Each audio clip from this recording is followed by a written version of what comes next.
पाकिस्तान में इस वक्त डर का माहौल है।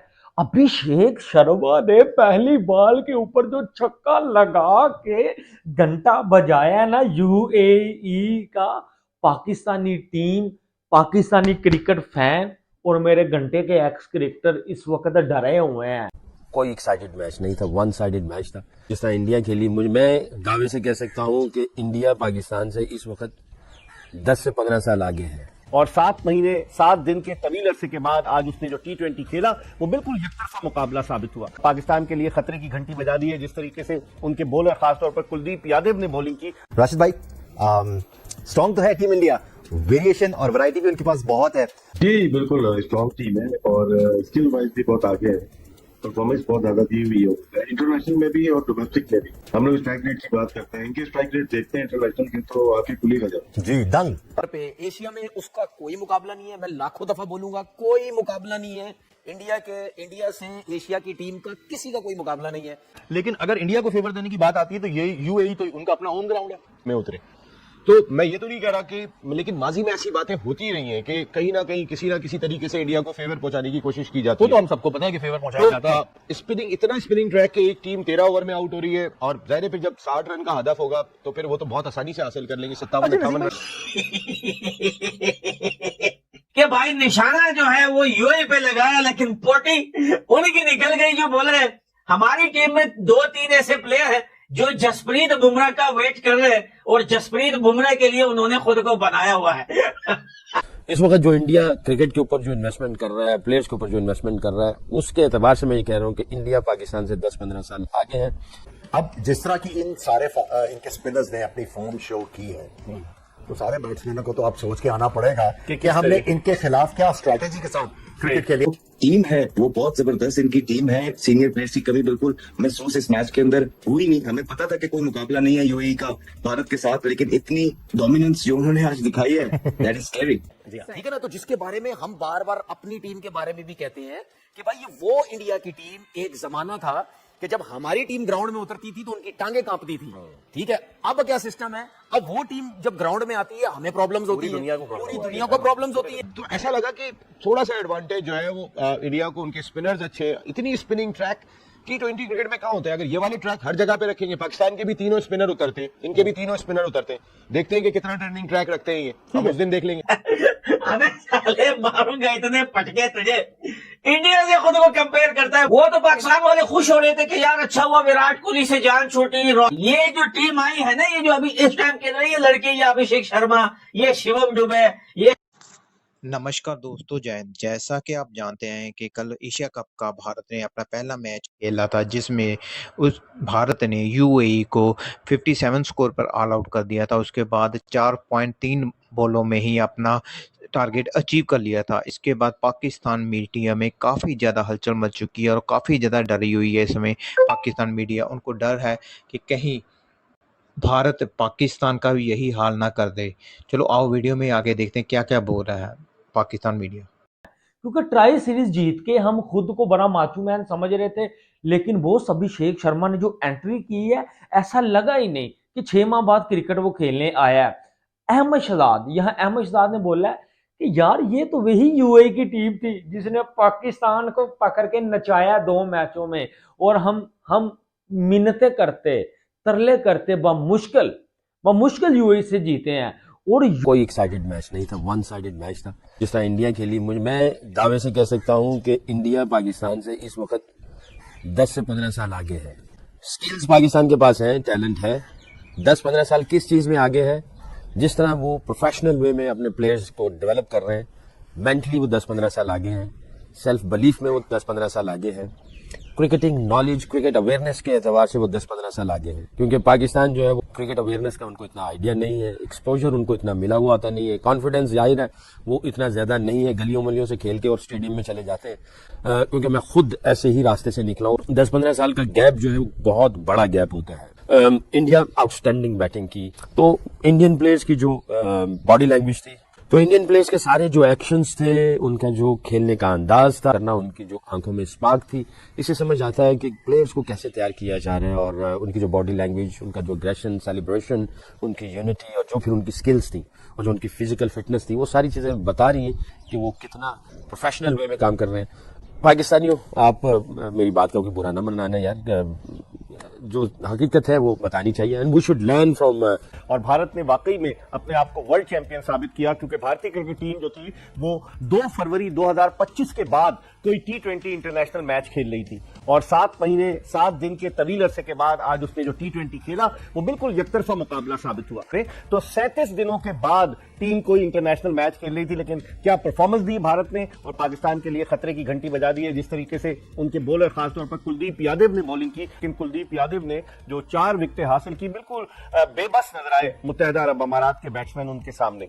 और ये मैच भारतीय क्रिकेट टीम जो है वो विराट कोहली और रोहित शर्मा के बगैर खेल रही थी, जो आज भारत ने बिल्कुल आउट क्लास कर दिया। नोबडी वाज एक्सपेक्टिंग कि इतना वन साइडेड होगा, सिर्फ 19 ओवर में मैच ही खत्म हो गया। बिल्कुल, और जिस तरह उनके बॉलर्स ने मैस्मराइज कर दिया है यूएई के बैटर्स को, और जैसे ही स्पिनर्स जो है वो इंट्रोड्यूस हुए, एकदम से शिफ्ट आया। फास्ट बॉलर्स को बड़ा अच्छे तरीके से खेल रहे थे, लेकिन स्पिनर्स के ऊपर आके बिल्कुल एक्सपोज हो गए। क्वालिटी स्पिन मोहम्मद जो था ना, वो बड़ा जबरदस्त था इंडिया का। उन्होंने आके, सही है कुलदीप हो गया या वरुण हो गया, अच्छे बॉलर है, बहुत मुश्किल है उनको रीड करना, मगर उन्होंने राइट एरियाज में बॉल की भी है, बाकायदा होमवर्क दिख रहा था। आप देखें पिच में ऐसा ब्रेक नहीं था, उन्होंने अपने पेस को वेरी, लेन को वेरी करके, चालाक बॉलर है। अगर आप देखें ना, वो होता ना बाइट वाला ब्रेक हो रहा है, ऐसा कुछ नहीं हो रहा, शारजा में हो रहा था। तो इवन अबू धाबी में भी एक आध बॉल चढ़ता था थोड़ा सा स्लो के साथ, मगर यहाँ पे उन्होंने कैलकुलेटेड बॉलिंग और डिसिप्लिन, जो उनको टारगेट मिला होगा, ऑब्वियसली बात है, एक तो बड़े नाम भी है। एज अ प्रोफेशनल क्या मजा आया, मजा आया कि बताया है कि भाई हम वीक टीम बिल्कुल पास नहीं लगने देते भाई।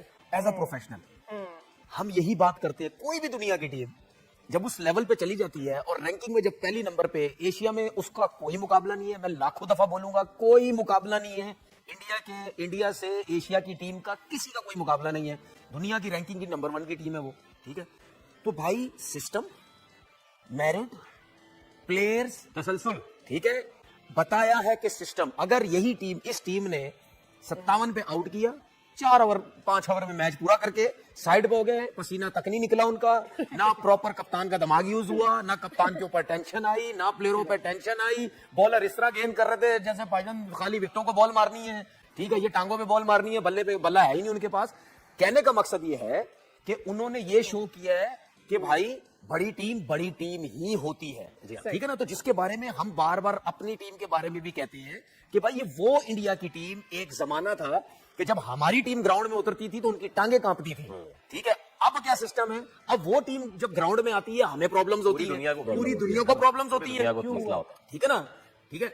हमारे लोगों ने इस तरह क्रिकेट चलाई जो कि डैमेज हुई।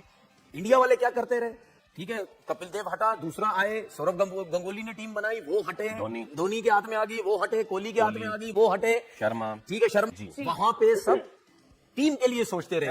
हम क्या करते हैं, जो डामाडोल बातें करते हैं, भाई क्रिकेट खेली है, सीधी बात करो, जो टीम अच्छी है, जिसका कोई मुकाबला नहीं है, बोलो उसका कोई मुकाबला नहीं। आज बात तो छोड़ रहे हैं, अभिषेक शर्मा फुल 193 के स्ट्राइक रेट से खेलता है और सूर्य कुमार यादव 165, और ये मोमेंटम को जारी रखते हैं। मेरे ख्याल से अच्छा मैच इंडिया जीता, बहुत लंबे मार्जिन से जीता है, नेट रन रेट कुछ है नहीं, लेकिन बहुत बड़े मार्जिन से जीता है। बिल्कुल राशिद भाई, अब net run rate 10 point something हो गया है टीम इंडिया का पहले मैच के बाद, तो नेट रन रेट की दौड़ से तो ये भी बहुत आगे निकल गए हैं unless they lose. Strike rate का जिक्र कर रहे थे अभिषेक शर्मा के राशिद लतीफ साहब, सिर्फ स्ट्राइक रेट नहीं है, अगर आप उनकी एवरेज भी देखें तो 33 की उनकी एवरेज है 17 मैचेस के बाद, 500 से ज्यादा रन है, that's just exceptional. I mean those numbers are insane. ये और फिर ये बेंचमार्क है जो टीम इंडिया ने सेट किया हुआ अपने प्लेयर्स के लिए।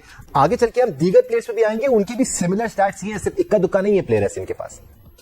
देखो, मैंने ऐसे बहुत स्टैट्स निकाले थे, मैंने उसमें आपको बताया था कि 2 लोग हैं जिनके 1000 से ज्यादा रन हैं, 2 लोग। एक तो आपका सूर्या कुमार यादव है जिसके 83 हैं, T20 2500 रन है, और एक पांड्या साहब हैं जिनके 114 हैं और 1800 से थोड़े से ज्यादा रन हैं। उसके अलावा सारों का जो स्टैट्स है वो हमारे पाकिस्तानी प्लेयरों से मिलता है, यानी कि 500 रन है। सिक्कू भाई थोड़ी सी ज्यादा हो जाएगी, अगर आप तिलक वर्मा को देखें 49 की एवरेज है सर, 155 का स्ट्राइक रेट है। संजू सैमसन को देखें 30 प्लस एवरेज है, हैं, फिर स्ट्राइक रेट भी आपको ऊपर मिलेगा, तो फर्क बहुत ज्यादा है सिकू भाई, क्योंकि आपको हमारी पाकिस्तान की टीम में स्ट्राइक रेट तो मिल जाएगा। सॉरी मैं थोड़ा सा लंबा हो गया ये, बट एवरेजेस हमारे प्लेयर्स की बहुत कम है, 90s में, अर्ली 20s में एवरेजेस है। देखिए इस के जो स्ट्राइक रेट पे वो बाकी शर्मा का जो है 193 मैंने यहाँ लिख कर रखा हुआ है उनका है, बाकी सबके नॉर्मल है, कोई एक्स्ट्रा ऑर्डिनरी नहीं है। जो एक्स्ट्रा ऑर्डिनरी है वो उसका है 193 और उसने सिर्फ 17 मैचों में 535 रन भी किए हुए। तो मेरे ख्याल से उनको बैटिंग पहले करनी चाहिए थी। वहां पे जितने 90% लोग थे वो उससे ये कहते जी बैटिंग करनी चाहिए थी, मैं भी ये कह रहा था बैटिंग करनी चाहिए, और उनको सारे लड़कों को मौका मिल जाता, बॉलर्स को भी थोड़ा चांस मिल जाता। तो एवरेज जो है जिस तरह के अफगानिस्तान का स्ट्राइक रेट रन रेट जो है 104 है, उनका 10 पे पहुंच गया है। तो पर हर एक को वो हरा देंगे, पाकिस्तानी शाह हरा देगा, दोनों पहुंच जाएंगे। तो प्रैक्टिस का चांस उन्होंने मेरे ख्याल से मिस किया है। बट है मतलब हम भारत के टॉप 5 बैटर्स को देख लें, सभी के स्ट्राइक रेट्स एक्सेप्शनल है, सभी की एवरेजेस एक्सेप्शनल है, मतलब बियॉन्ड एक्सेप्शनल। अगर आप खासतौर पर पाकिस्तान से कंपेयर करते हैं तो जमीन आसमान का फर्क है सर। देखिए एक तो बड़ी डोमिनेटिव परफॉर्मेंस थी इंडिया की तरफ से, और क्लियर डिफरेंस उन्होंने आज दिखाया है, बताया है। और बहुत बड़ी बात होती है, बहुत बड़ी क्वालिटी होती है कि अगर आपके मैचेस भी ज्यादा होते जा रहे हैं और आपकी एवरेज और स्ट्राइक रेट दोनों हायर साइड पे हैं, वो बहुत क्वालिटी वाले प्लेयर्स होते आएंगे। और इसी वजह से आप देखें कि बड़े बड़े प्लेयर विराट कोहली और रोहित शर्मा वगैरह ये लोग रिटायर हो गए बिकॉज रिप्लेसमेंट इतने हाईएस्ट लेवल की। नमस्कार दोस्तों, जय हिंद। जैसा कि आपने देखा, इंडिया ने कल यूएई को पहला मैच हराया था और अपना जो टारगेट था वो 4.3 ओवर में कवर कर लिया था। और अभिषेक ने मैच के पहले ही बॉल पे 6 लगाकर ये दिखा दिया कि हम बहुत सही एशिया की नंबर 1 टीम है, एशिया की नहीं वर्ल्ड की नंबर 1 टीम है। ये देखकर पाकिस्तान मीडिया काफ़ी ज़्यादा हलचल मच चुका है। उनको ये डर लग रहा है कि कहीं पाकिस्तान का हाल भी इंडिया यूएई जैसा ना कर दे, क्योंकि इस समय इंडिया के सभी बैटिंग प्लस बॉलिंग सभी फॉर्म में है, क्योंकि इंडिया के पास अच्छे ऑलराउंडर है। नंबर 8 तक बैटिंग है इंडिया की, और उन इंडिया का जो स्ट्राइक रेट है बैट्समैन का वो भी काफ़ी अच्छा है। यह देखकर अभी पाकिस्तान के एक्स क्रिकेटर और पाकिस्तान मीडिया इस समय बहुत बुरी तरह से डरा हुआ है। चलो आप दोस्तों, अगर वीडियो अच्छी लगी हो तो चैनल को लाइक कीजिए, सब्सक्राइब कीजिए। Thank you so much.